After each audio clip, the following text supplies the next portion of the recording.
Here's a common one, and this happened to me. This has probably happened to me 5 or 6 times over the course of my career. But I remember the very first time it happened, I was like, "You what?" Like I couldn't believe what they had done. They had been building a new house with a contractor in Las Cruces. So, it was a spec home. It wasn't a custom made home. But anyways, they were under contract for 6 months. I've been talking to them the whole time.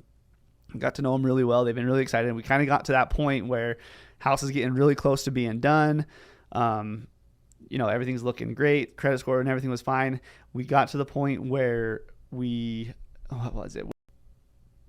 I was just checking in with them. I was like, hey, we just submitted it for a final clear to close. And they kind of just as like though they were sharing good news with me, they're like, yep, we just went and bought a bunch of furniture for it. We're super excited. And I was like, hold on.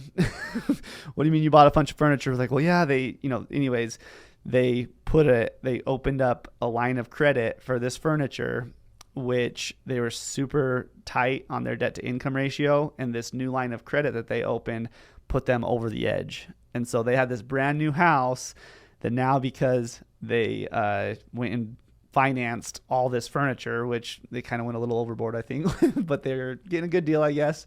Anyways, we had to account for that new debt. And because of that, their debt to income was too high and they didn't qualify anymore. Fortunately, we were able to get past it. I basically said, can you return it? And they were like, yeah, we just bought it yesterday. We have this many. I was like, you guys have to go return it. Like there's no other way to do this. So had to have that hard conversation with them, but they obviously wanted the house more than the furniture. So they were appreciative of it. So got it all worked out, closed.